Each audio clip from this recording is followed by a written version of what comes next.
श्री सीतारामचंद्राभ्याम नमः। अब हम आगे की कहानी समझने का प्रयास करेंगे। पूर्व में हम अध्याय 3 प्रारंभ कर रहे हैं, तो थोड़ा सा इसको समझने का प्रयास करेंगे। अथ तृतीयोऽध्याय। अर्जुन उवाच जायसी चेत कर्मणस्ते मता बुद्धिर्जनार्दन तत्किं कर्मणि घोरे मां नियोजयसि केशव। अर्थात अर्जुन बोले, हे जनार्दन, यदि आपकी कर्म की अपेक्षा ज्ञान श्रेष्ठ है, कर्म करने से ज्ञान श्रेष्ठ है, यदि आपका ऐसा मत है, तो फिर मुझे इस भयंकर कर्म में क्यों लगा रहे हो। अब भयंकर कर्म शब्द आया है यहाँ पर, तो हम भयंकर कर्म को समझने का प्रयास करेंगे। भयंकर कर्म किसे कहते हैं? तो जैसा कि हमने पूर्व में सुना है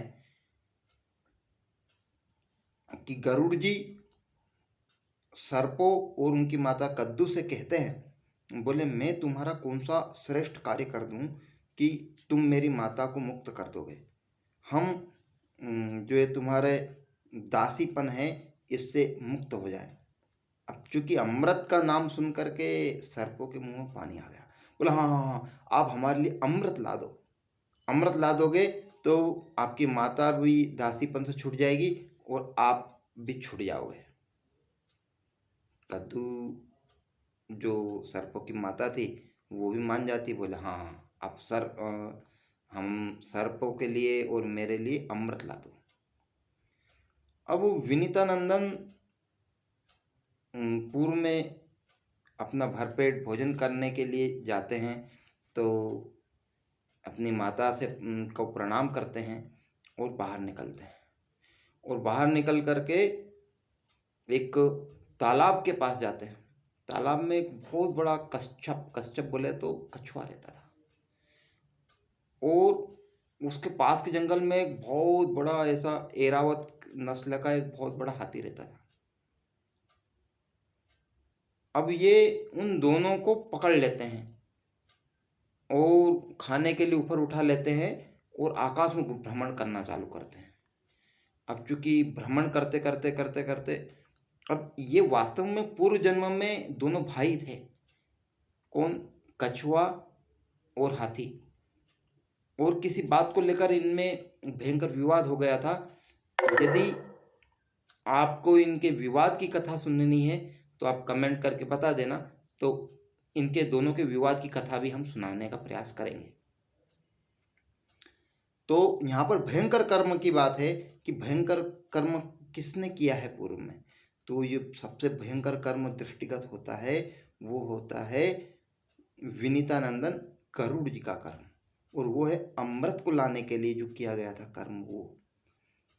तो ये हाथी और कछुए को लेकर बैठ जाते हैं एक विशाल बरगद की शाखा पर।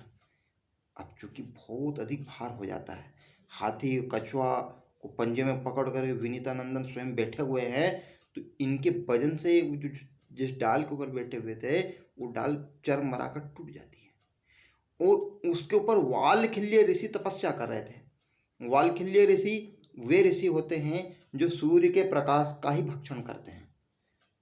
ये पानी नहीं पीते हैं, ये भोजन नहीं करते हैं, ये मात्र सूर्य के प्रकाश को देखते हैं और उनका संपूर्ण शरीर उससे चलता रहता है और तपस्या करते रहते हैं।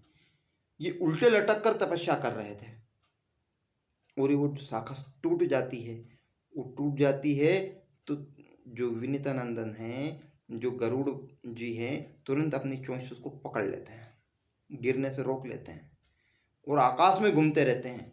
और मन ही मन उन वालखिल्य ऋषियों से आग्रह करते, बोले गुरुदेव आप इस स्थान को छोड़ें तो मैं इसको पटक करके अपना आगे का कार्य जारी रखूं। उनके आग्रह को सुन के वालखिल्य ऋषि उस शाखा को त्याग देते हैं।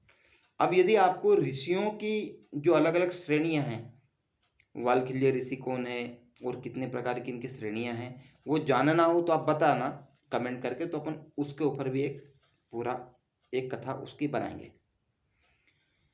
ये जो विनीता नंदन है उस हाथी और कछुए को खा करके आगे अमृत के लिए निकलते हैं। अब चूंकि अमृत कहाँ है, तो अमृत 3 ही स्थानों पर है। एक तो चंद्रमा के अंदर है, चंद्रमा को निचोड़ करके अमृत को प्राप्त किया जा सकता है, दूसरा पाताल लोक में है और तीसरा स्वर्ग लोक में है। तो स्वर्ग लोक जाने के लिए निकलते हैं। अब स्वर्ग लोक जाने के लिए अब निकलते हैं तो देख लेते हैं कि वहाँ पर बड़ी भयंकर अग्नि है।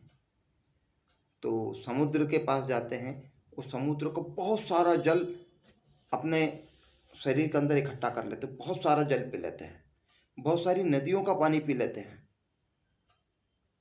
सैकड़ों लीटर पानी पी करके ये उस अमृत को लाने के लिए जाते हैं। वहाँ पर अब चूंकि देवराज इंद्र इत्यादि सभी को पता चल जाता है, बोले विनीतानंदन आ रहे हैं, अमृत को लेने के लिए आ रहे हैं। तो सारे देवता भी उसकी सुरक्षा के लिए लग जाते हैं। जो द्वारपाल इत्यादि थे वो बिल्कुल धनुष बाण इत्यादि अपने हथियार लेकर तैयार हो जाते हैं। अब जैसे विनीतानंदन आते हैं तो ये उनके ऊपर तीरों भालों बछारों की बौछार करने लगते हैं। तो ये उसको झाड़ देते हैं ऐसे, इतना अधिक पराक्रम, इतनी अधिक शक्ति। और जोर से पंख फड़फड़ाते हैं तो हवा के कारण बहुत सारे धूल कण इन देवताओं की आंखों में घुस जाते हैं और सब अलग हट जाते हैं।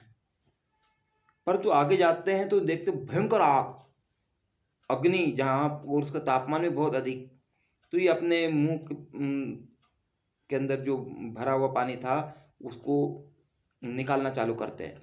तो बहुत सारा पानी, बहुत सारी नदियों का पानी वहाँ पर डाल देते हैं, आग बुझ जाती है, आग ठंडी हो जाती है। और आगे जाते हैं तो स्वयं देवराज इंद्र मिल जाते हैं। देवराज इंद्र अपने वज्र का प्रहार करते हैं और वज्र का प्रहार करते हैं तो विनीतानंदन को कुछ प्रभाव नहीं पड़ता उससे, वज्र से।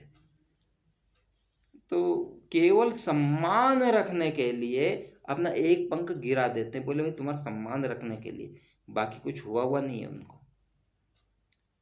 सारे और भी अन्य जो वहाँ पर सेवक इत्यादि थे वो एक साथ हमला करते हैं तो उन सब से बच जाते हैं, उन सब का सब कुछ हार देते हैं, बोले उससे कुछ प्रभाव नहीं पड़ा। इस प्रकार से वहाँ पर एक चक्र था, उस चक्र के अंदर से जाना था। उस चक्र में जाए बिना कोई भी व्यक्ति अमृत को प्राप्त नहीं कर सकता था। तो विनीतानंदन बहुत छोटा स्वरूप धारण कर लेते, बहुत ही छोटा स्वरूप, और उस चक्र में से निकल जाते हैं। निकल करके अमृत को अपने पंजों में उठा लेते हैं। अब चूंकि इधर से तो चले गए थे परंतु उधर आते समय उस अमृत को लेकर निकल नहीं सकते थे, तो अपनी चोंच द्वारा उस चक्र को तोड़ देते